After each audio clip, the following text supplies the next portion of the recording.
Are you tired of the rhetoric in today's presidential elections?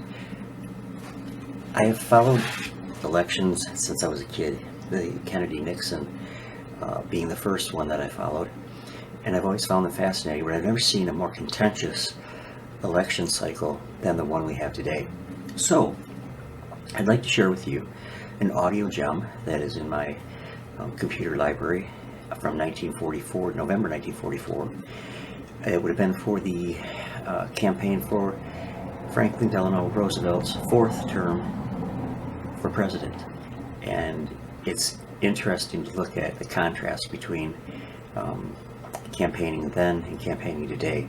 I think you'll enjoy this, so stand by. 10:30 p.m. Eastern Wartime by the makers of Ballantine Beer and Ale over some of these stations, and thanks to the Yanks, usually presented at 10:30 p.m. Eastern Wartime by the makers of Camel cigarettes over many of these stations, will not be heard tonight due to the special political broadcast which follows immediately.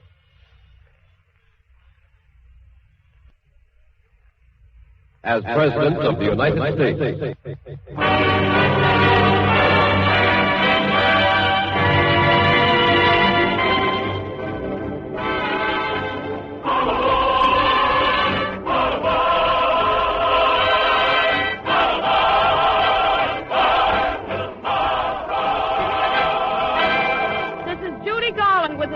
For tomorrow, here's the way to win the war. Win the war, win the war. Here's the way to win the war. You gotta get out and vote to get the things we're fighting for. Fighting for, fighting for. To get the things we're fighting for, you gotta get out and vote to clinch that happy ending on the Tokyo, the Berlin, and the Rome front.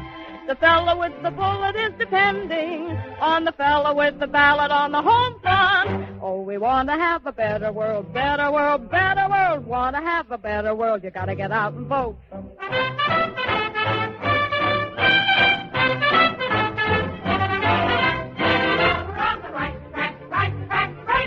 Now we're on the right track, we're going to win the war. Right behind the president. President, president, right behind the president for 1944. The track ahead is clear now. Let's keep the engines humming. Don't change the engineer now, 'cause the new world special is a-coming. Win the war!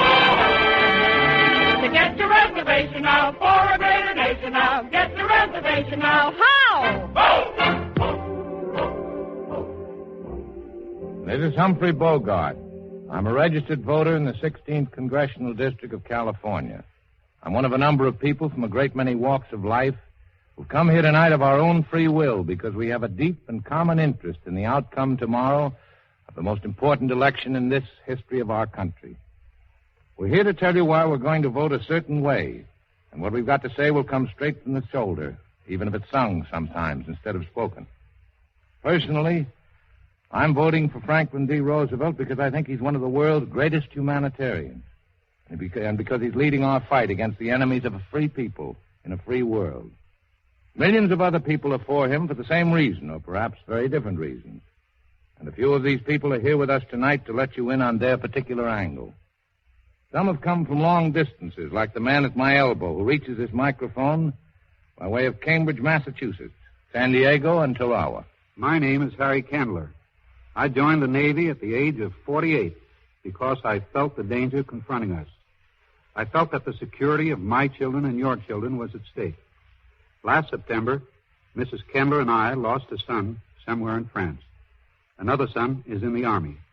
Until I was disabled off Tarawa, I did everything possible in the Navy to fulfill my obligation to my children. Right now, I'd like to say this. If our president is defeated, I will feel as though I were defeated because he typifies everything I felt I was fighting for. I want to hold on to our social gains. I wouldn't want to see my shipmates living in shacks in empty lots. It isn't easy to forget the Hoovervilles after the First World War. Most important, I don't want a third World War. I don't want to risk my third son's life at the untried and inexperienced hands of a city district attorney. I'm sure you don't. Standing now at a microphone in New York is a man who saw action 12,000 miles from Tarawa, an Italian boy from the Bronx. Go ahead, Jim. Jim Longy's my name. I'm a merchant seaman, member of the National Maritime Union, CIO. I was torpedoed twice, once in the Mediterranean and once off Normandy. That was bad enough. But to be torpedoed in your own state by your own governor, that's something else. 20,000 of us merchant seamen from the state of New York have been robbed of the right to vote by our little Governor Dewey. Every port I've made overseas, the people are praying America will re-elect FDR, especially the people of Italy, where my own folks come from. They want the same thing we do, peace that will stick, and jobs and security that go with it. I'll be shipping out soon. But next time I come home, I know Dewey will be back in Albany, and Roosevelt will still be in the White House. Now I want to introduce a man I've never seen. An ex-Army pilot with a DFC, Oak Leaf Cluster, Air Medal, and Purple Heart. His name is Ballin, and he's in California. Come in, Harold. Thanks, sailor. About me, I was discharged from the Army Air Force after 54 missions. The flak finally caught up with me out of New Caledonia. Got me in the spine and leg, but the doctors have fixed me up, and I'm doing okay. I was 22 when I left college to join the Royal Air Force and do a bit of flying over France. After Pearl Harbor, I transferred to our own Air Force and flew in the Pacific. Right now, I'm working and looking forward to the Veterans Rehabilitation Plan. This government's helping me go back and finish my studies. They're helping me to get 4 more years of college, including $80 a month in tuition. I understand that Governor Dewey has not only cheated merchant sailors out of their vote in this election, but he's fixed the soldier ballot so that most of the men from his state, fighting down where I've been, won't get a chance to vote. Well, that trick will probably save him a lot of Roosevelt votes, but I don't think it's going to work. I've talked with the mothers and fathers of a good many of those lads. Now, I'll tell you something. Dewey can't stop them. Tomorrow will prove that.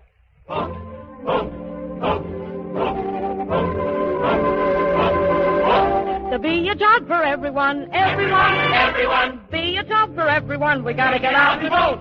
You want to have security. You want to have security. You gotta get out and vote. They're growing big red apples that Hoover is promoting. If you don't want to sell those apples, start voting, man, start voting. Oh, get behind the president. Get behind the president. From the make a note. This is Humphrey Bogart again. As you must know by now, election year is a great time for speech-making, and it's much easier to talk a good game than play it. As of tonight, the 2 main Republican candidates have made around 74 major speeches. Mathematically speaking, that would be 74 times 2 sides of the mouth times 2, which gets to be pretty confusing. In fact, it comes under the heading of double talk, and that's where Cliff Nazaro comes in. I'm a professional actor. I specialize in double talk, the kind which comes out of both sides of your mouth at once, like this. Now, I walked into a girl's sailor rate, and if I hadn't made the say she wanted me, and Miss Dalton, we did want a rate, we didn't cast for straight or bring all the little calories of the mouse. We just went through fat of race and all from April 10. Now, frankly, that's double talk. If you believe the Republicans, then the president didn't prepare us for war. He merely went forced to start around to get the slaughter and security, the pre-war fine for us to get played with force in these states, and give me that clout. But that's 3 to 4, and furthermore, we can't have... So I say, if Dewey wants to run against me, Cliff Nazaro, okay. That's what I call honest competition, because I like to take on double talkers face to face. I'd like to straighten out some of that Dewey double talk myself. My name is Lorraine McDonald. I'm a housewife and a mother, and I come from Governor Dewey's home state, Michigan. It's my business to make my home comfortable and efficient in spite of wartime difficulties. Now, I've heard a lot of talk against so-called bureaucracy in government. And I'll tell you this, I'm thankful for the bureaucracy that keeps grocery prices within my reach. I'm thankful for the bureaucracy that keeps people who have more money than we have from buying up the scarce commodities simply because they have the means. The Republicans, who have been making such a noise about bureaucracy, were themselves the most bungling bureaucrats in the history of our country. If you younger housewives have forgotten Teapot Dome and the Depression, ask Dad. He knows. I'm thankful that in this war, unlike the last one, it's share and share alike. If the rationing of shoes and gas and other things needed to win the war comes under the heading of bureaucracy, then I say thank God for that bureaucracy and for the president who was far-sighted enough to set it up.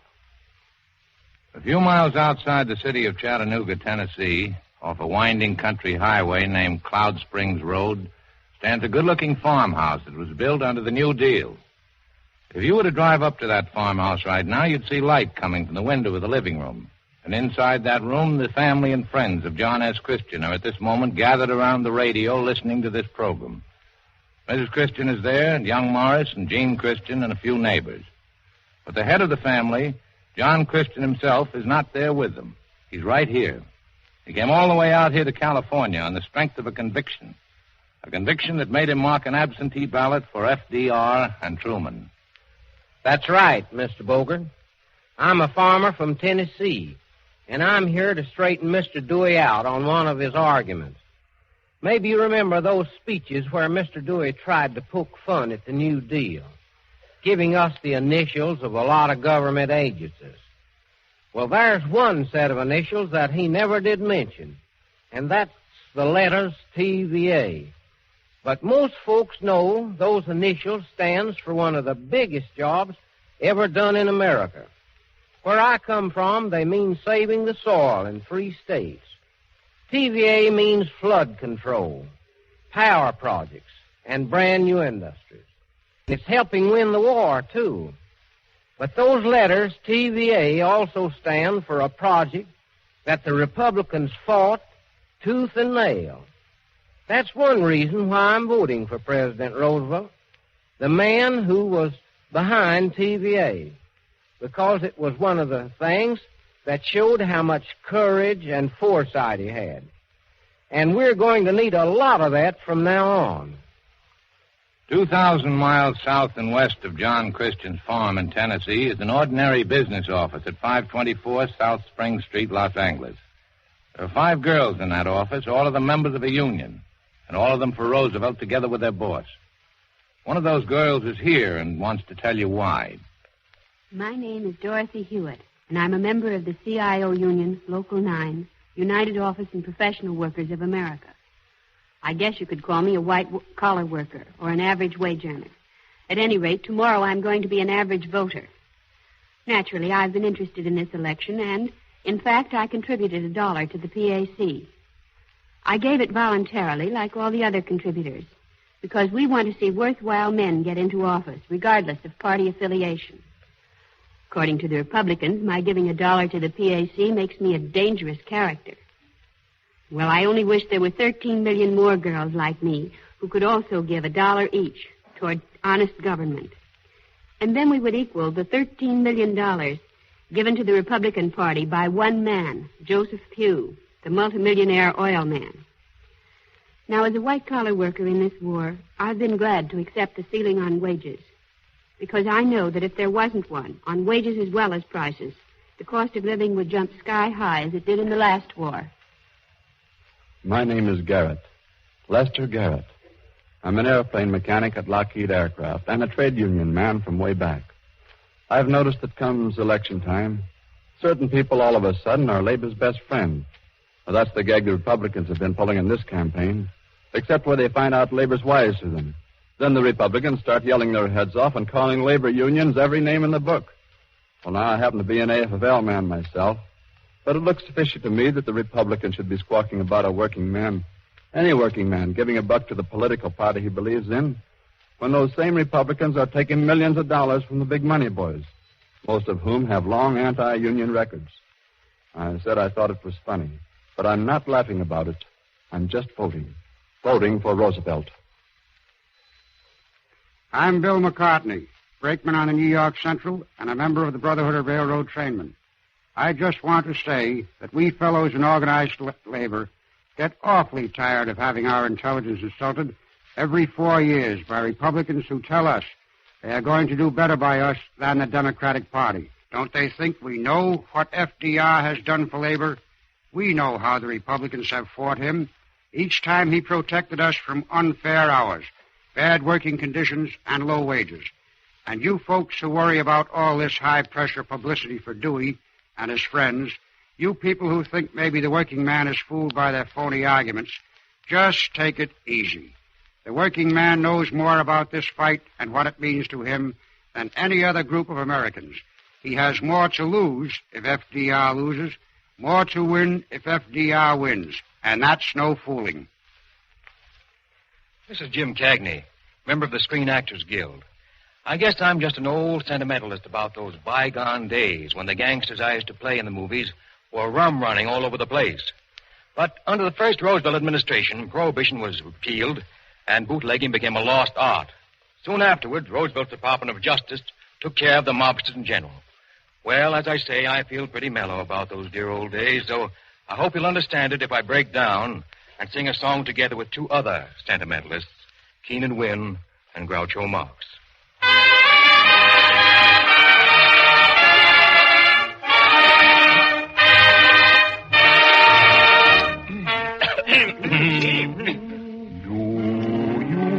Remember those dear old bygone days of the rugged individual and the dole. Remember Herbie Hoover and his sweet old-fashioned ways, and Harding with his record, black as coal, black as coal.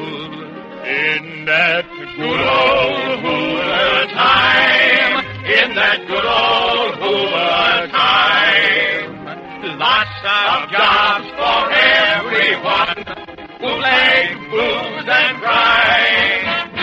Money singing everywhere, can you spare a dime? Don't go back with Dewey to that good old Hoover time. Do you remember those anti-labor laws? The struggle of the dries against the wets. Remember Teapot Dome and relief for every home. And the tear gas bombs and bullets for the vets. For the vets. East side, west side, all around the town. Banks were busting right in your face. Stocks were tumbling down. Prosperity round the corner. Red lines round the block. Don't let Hoover bring Dewey to the sidewalks of New York. York, York, York, York. We don't want a depression just like the depression that ruined dear old Dad. Get up! In memory of the Red Communism scare, which has been used by the Republicans with distinguished lack of success in 1936, 1940, 1944. Dewey marches off. The old Red Scare, it ain't what it used to be, it ain't what it used to be, it ain't what it used to be. The old Red Scare, it ain't what it used to be a few short years ago. The old red herring. The old red herring. It talks like Hitler, but it smells like Gary. The old Red Scare, it ain't what it used to be a few short years ago. The old Red Scare ain't what it used to be. The old Red Scare ain't what it used to be. A few short years ago.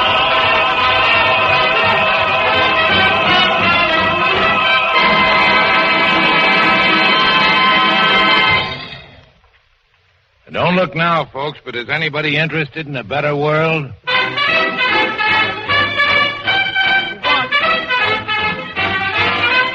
want to have a better world, better world, better world. Want to have a better world. We got to get out and vote. Now we're on the right track, right track, right track. Now we're on the right track. We're going to win the war. The track track ahead is clear now. Let's keep those engines humming. Don't change the engineer now, 'cause the new world special is a-coming. Get your reservation now for a greater nation now. Get your reservation now. How?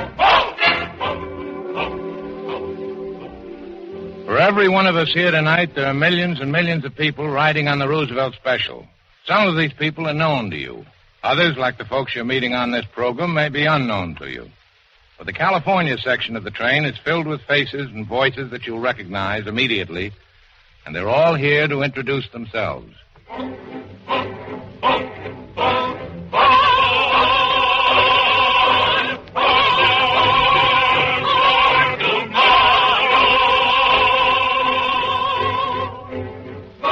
I'm Tallulah Bankhead. I'm on this train. Joan Bennett for the champ. Irving Berlin. And Mrs. Irving Berlin. Virginia Bruce for Roosevelt and Truman. Harry Carey, they're my boys, too. And Claudette Colbert. Joseph Cotton. Linda Darnell for the president. John Garfield, ditto. Paulette Goddard for a fourth term. Terence Gleason, likewise. Susan Hayward, count me in. This is Rita Hayworth. You know who I'm voting for? Paula Houston, those are my sentiments. Move over, Walter. This is Rex Ingram. Hello, Mama Jessel. This is Georgie. Vote for Roosevelt. Danny Kaye, all the way for Roosevelt. This is Gene Kelly, army bound, but not before I vote for Roosevelt. Evelyn Keyes with an X for FDR.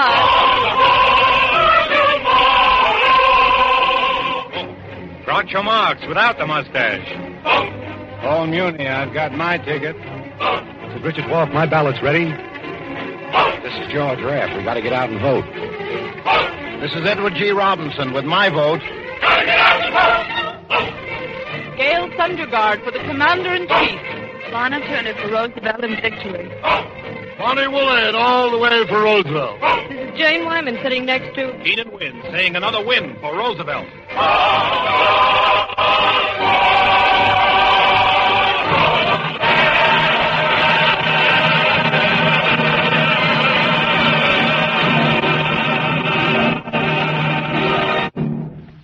And this is only part of the western section of the Roosevelt train, which stretches all the way across the country. And now, if you'll hang on to your hats, we'll switch you over to New York section. Come in, New York. We're voting for Roosevelt. Well, this is Gertrude Berg. You know me. Molly? You know me, too, I hope. Milton Berle. I'm Francho Tone. I'm Frank Sinatra. I'm nobody. I said I'm nobody. Nobody's heard of me. Joe Hamilla is my name. I fought in the last war. I served in the Navy. I'm another kind of a veteran, too. I'm a veteran of Anacostia Flats. That's the place in Washington where us bonus marchers build a town out of crates and tin cans. That's the place where a Republican president ordered an attack on us veterans and our families and drove us out with guns and gas. On July 28, 1932, I saw two of my buddies get killed in that attack. I was there. I saw them killed. Now here is why I am voting for Roosevelt. He gave us vets a square deal and a new deal. Roosevelt will see that the kids in this war will get a break, too. Roosevelt has been for all the people all the time. With Roosevelt, we will get a plan to give jobs to everyone. When somebody says to you, we had a New Deal depression, you ask him, what was the name of those shanty towns all over the country, like the ones we built down at Anacostia? Ask him, was it Rooseveltville's or Hooverville's?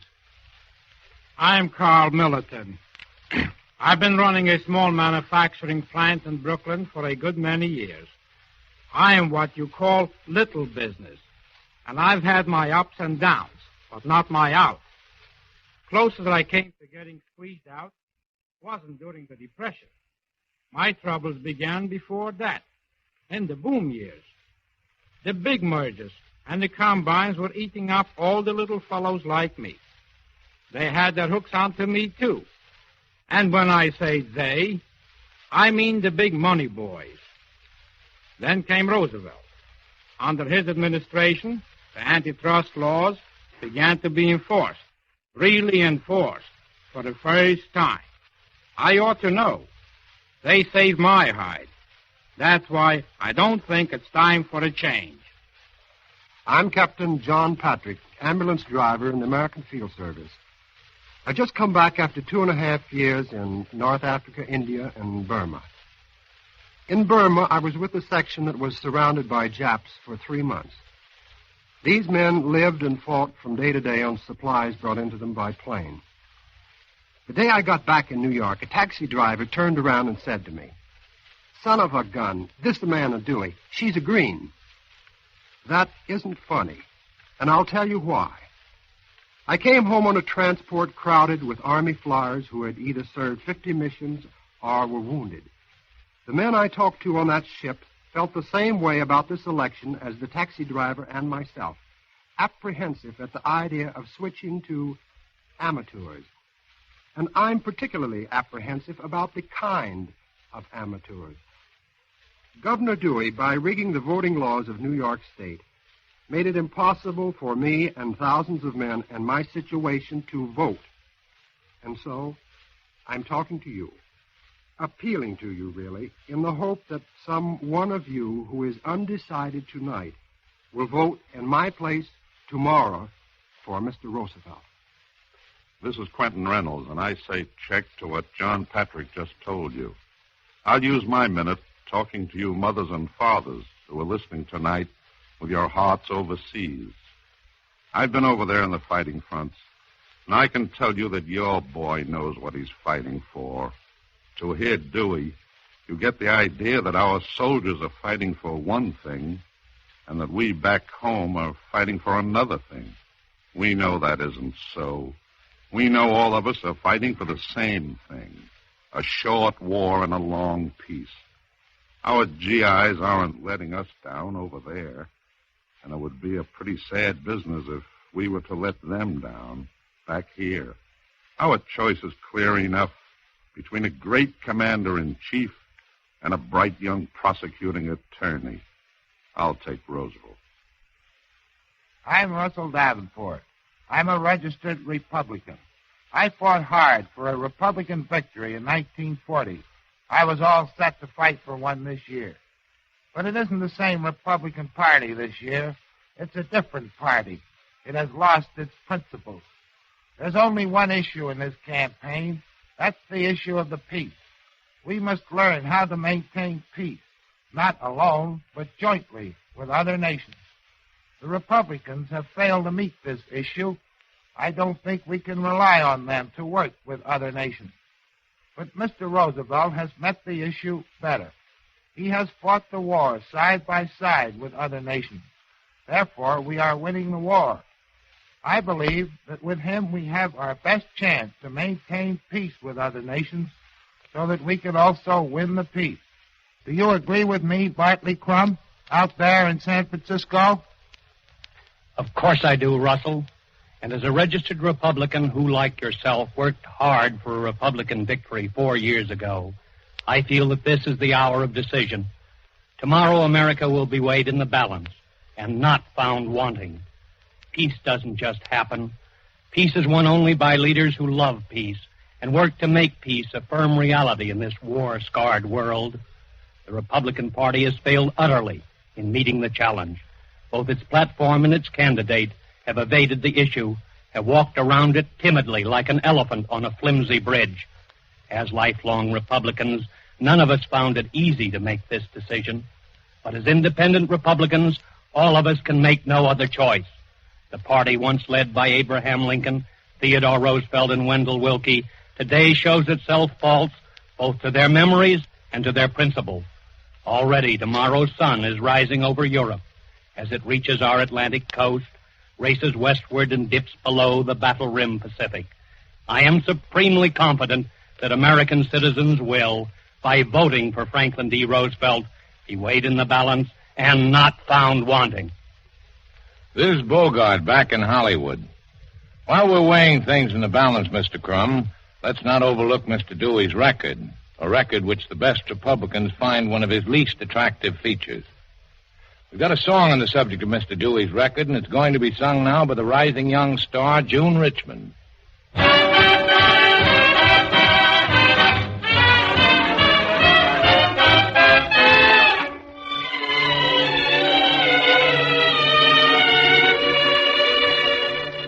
Oh, the ship of state, oh, the ship of state, it's a good boat, it's a right boat. But the ship of state, yes, the ship of state, is not the Albany night boat. And when the people come out to vote, someone is gonna miss that boat.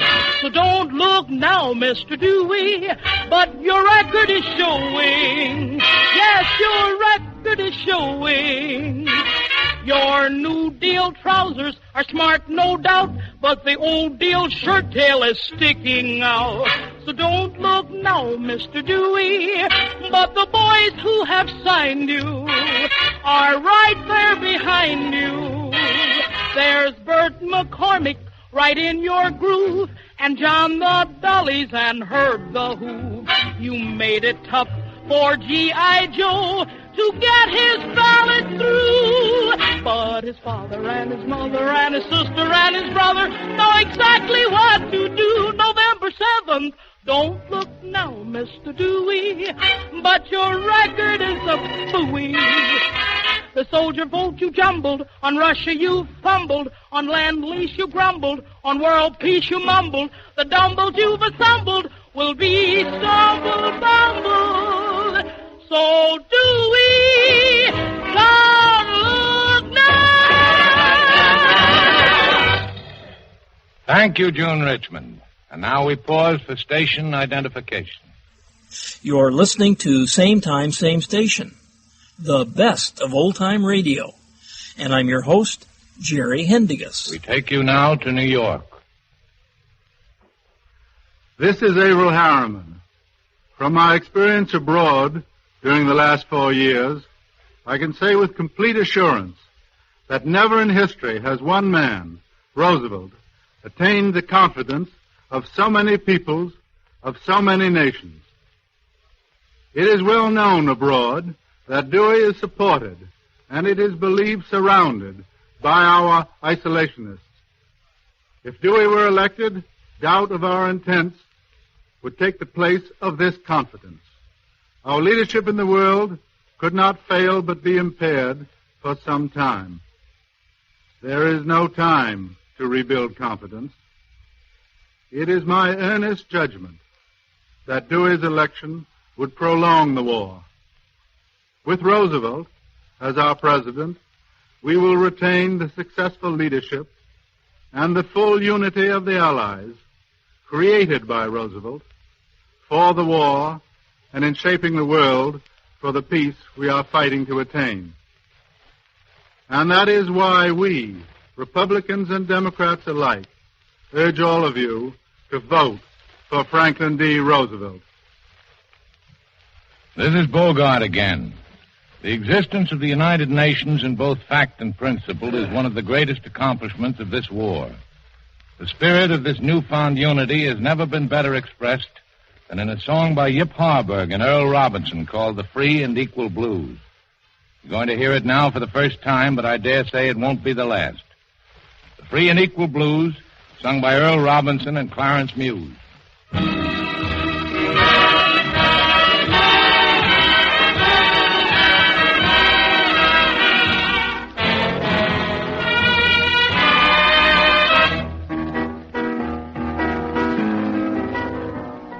Went down to the St. James Infirmary, and we saw some plasma there.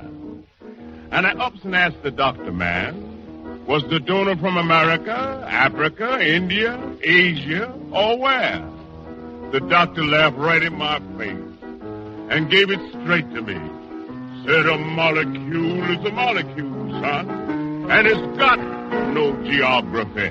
And that was news. Yes, that was news. That was very, very, very special news. 'Cause ever since that day, I've got those free and equal blues.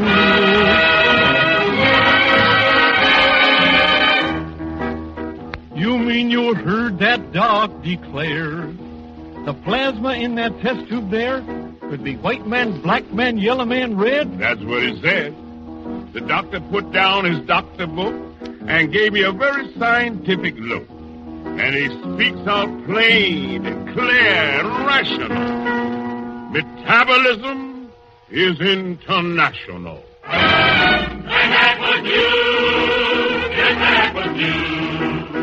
That was very, very, very special news. 'Cause ever since that day, I've got those free and equal blues.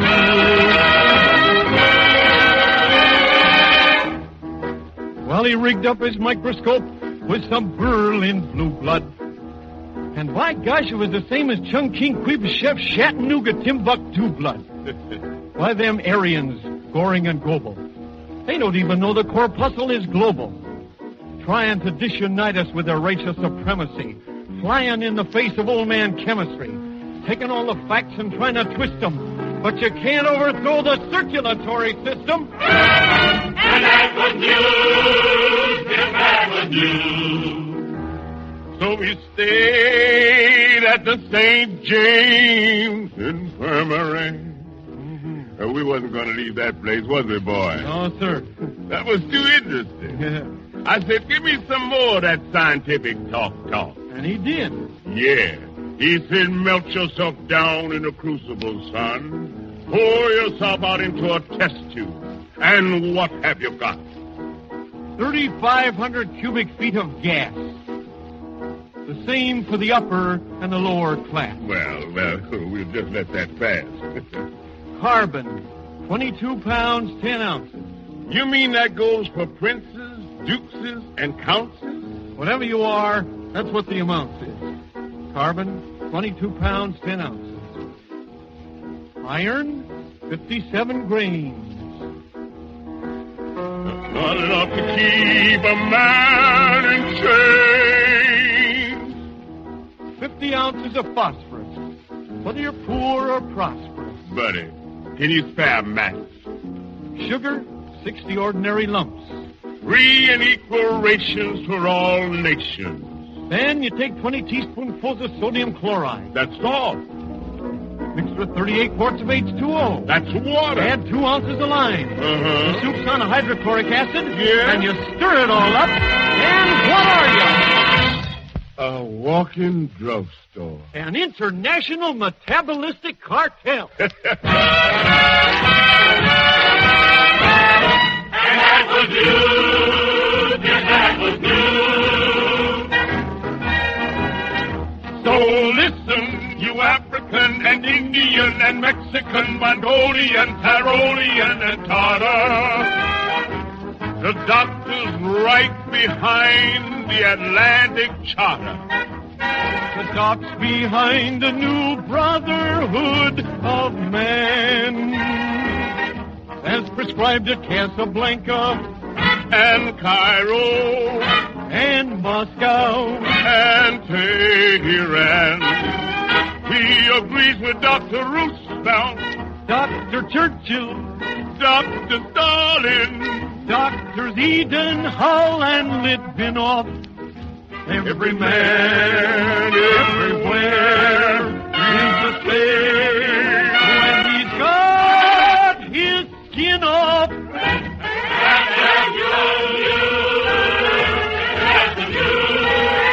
That's the free and equal.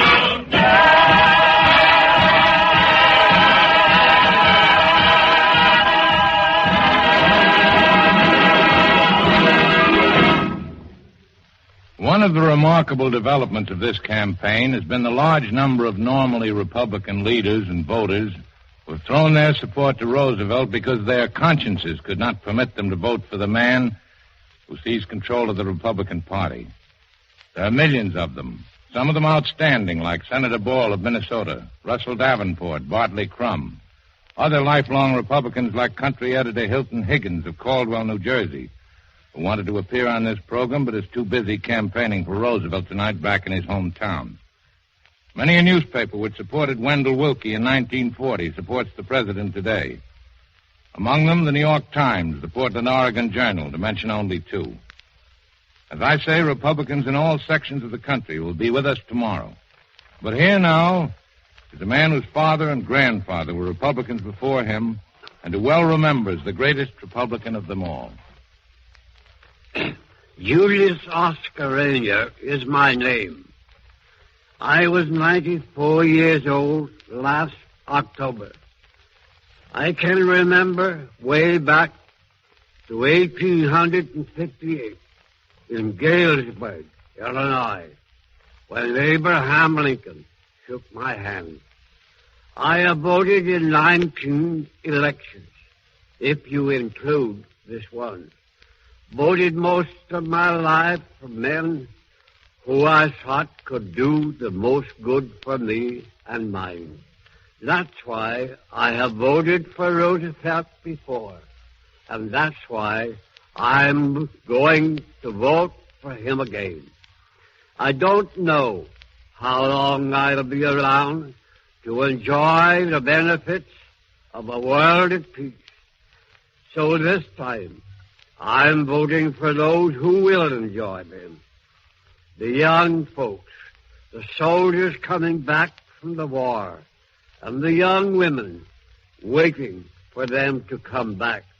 Some of them, perhaps, voting for the first time, like the very young lady standing next to me. My name's Betty Hall. I've come a long way, all the way from Decatur, Georgia. But I didn't come for the ride. I'm 18 years old, and in Georgia you can vote when you're 18. And they asked me to come here and tell you why I'm going to vote for President Roosevelt. After hearing the others, there's not very much I can add, only I'm more convinced than ever. And most of the young people I know feel the same way about the president. We think that even though Mr. Roosevelt is older than Mr. Dewey, he really understands young people better. I guess it's just in the heart, not in years. The president has certainly done more for people my age than anyone else I know of. And I suppose Americans of other ages could say the same. He's just done more for America. I'm very serious about my vote. When I cast my ballot tomorrow, it will be the greatest privilege I've ever had as an American citizen. But the second greatest privilege I've ever had is the honor of introducing the man I'm going to vote for. Ladies and gentlemen, the President of the United States. Ladies and gentlemen, as we sit quietly this evening in our home at Hyde Park, our thoughts, like those of millions of other Americans, are most deeply concerned with the well-being of all our American fighting men. We are thinking of our own sons, all of them far away from home, and of our neighbors' sons, and the sons of our friends. That concern rises above all others in this critical period of our national life. In great contrast to the quiet which is ours here in America, in our own secure homes is the knowledge that most of those fighting men of ours have no quiet times and little leisure at this hour to reflect on the significance of our American election day tomorrow. Some are standing at battle stations on shipboard, tense in the excitement of action. Some lie in wet foxholes or trudge doggedly through the sticky mud, firing as they go. Still others are high above the earth, fighting Messerschmitts or Zeros. All of them are giving everything they've got to defeat our enemies. And uppermost in all their minds is the one thought, to win the war as soon as possible, so that they may return to the quiet and peace of their own homes. But in the midst of fighting, in the presence of our brutal enemies, our soldiers and sailors and airmen, will not forget Election Day back home. Millions of these men have already cast their own ballots, and they will be wondering about the outcome of the election and what it will mean to them in their future lives. And sooner or later, all of them will be asking questions as to whether the folks back home looked after their interests, their liberties, their government, their country, while they themselves were off at war. Our boys are counting on us to show the rest of the world that our kind of government is the best in the world, and the kind we propose to keep. And so, when our people turn out at the polls tomorrow, and I sincerely hope that it will be 50 million strong, the world will respect our democracy, and the grand old stars and stripes will wave more proudly than ever before. These brave fighters of ours have taken on enemies on both sides of the world, enemies who were nurtured since childhood in militarism.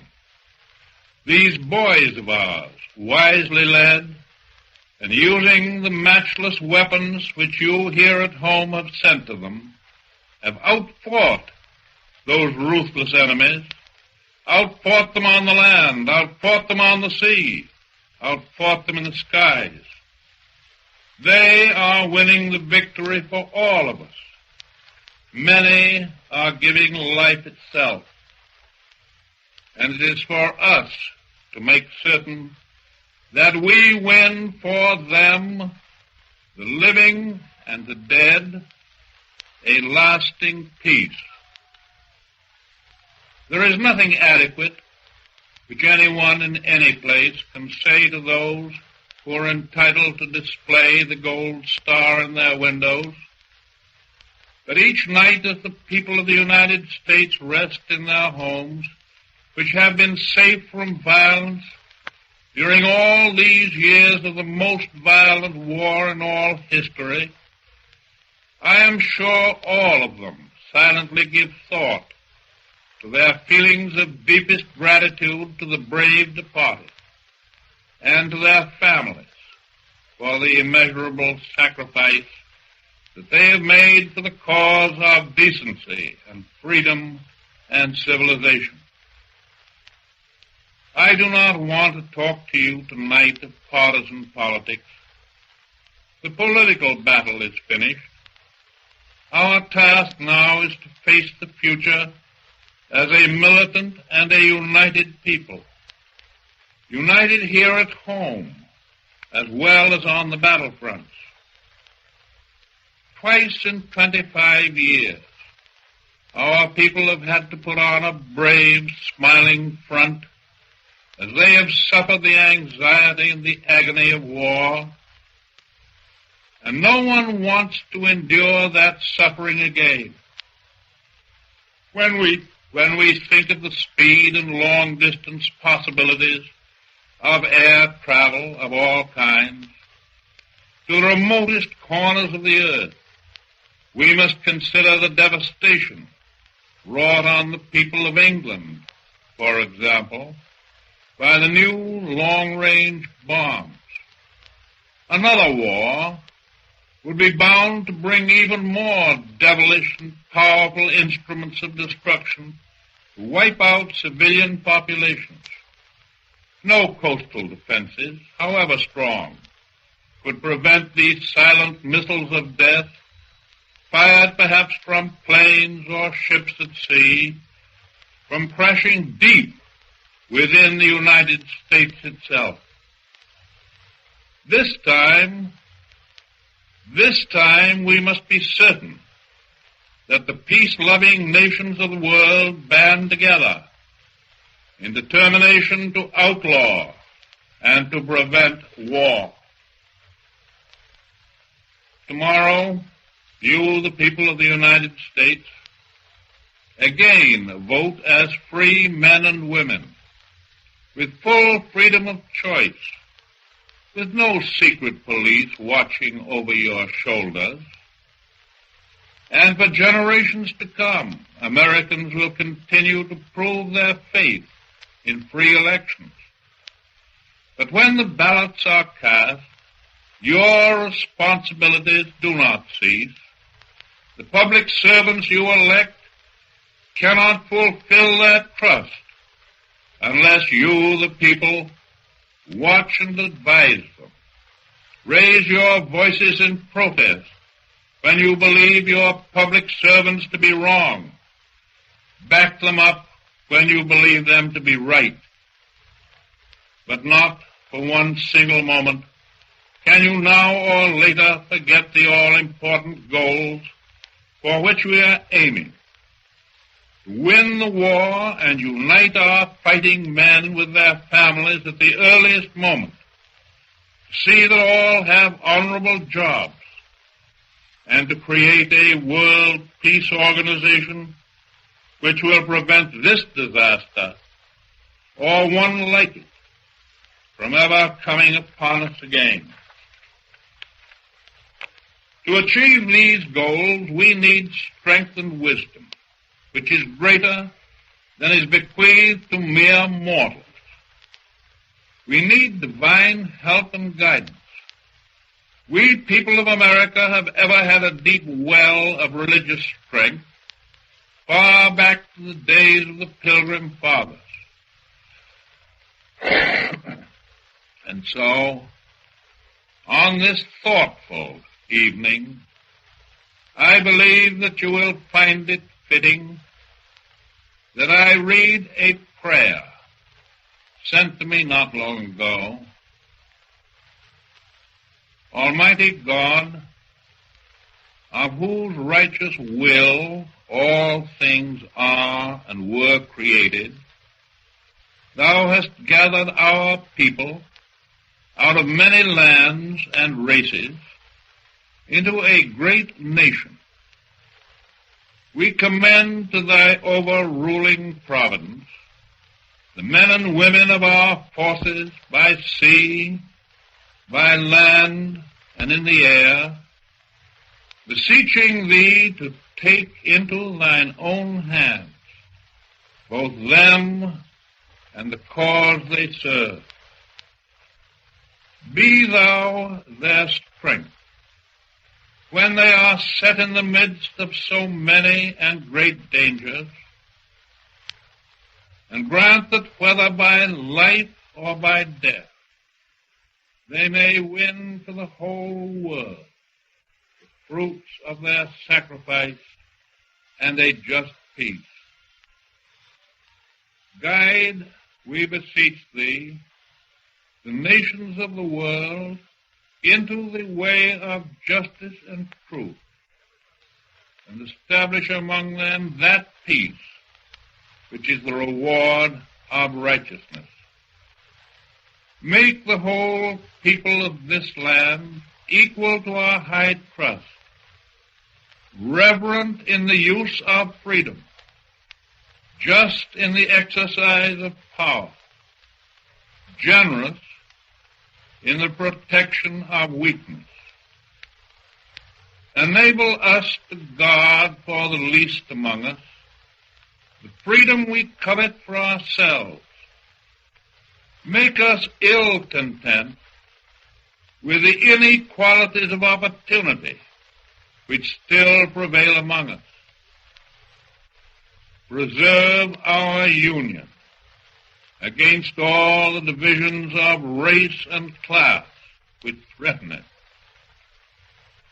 And now, may the blessing of God Almighty rest upon the whole land. May He give us light to guide us, courage to support us, charity to unite us, now and forevermore. Amen. You have just heard a political broadcast under the sponsorship of the 1000 Club of the United States of America in behalf of the candidacy of Franklin D. Roosevelt, Democratic nominee for re-election as President of the United States.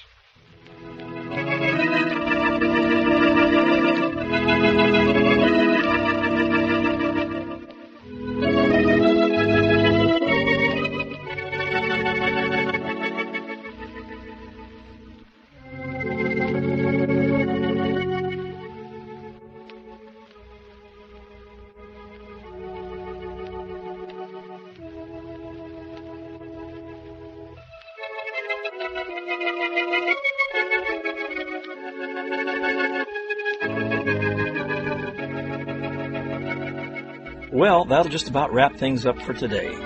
Certainly hope you enjoyed the programs.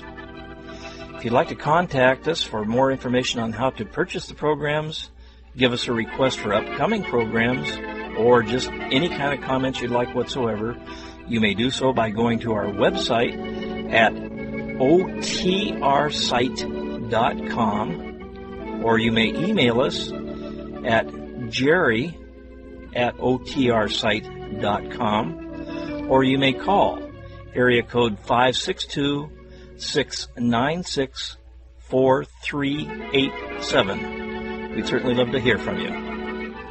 And this is Jerry Hendigas saying thanks a lot for listening. Take care of yourselves, and we'll see you right here next week, same time, same station. Bye now. This is CBS, the Columbia Broadcasting System.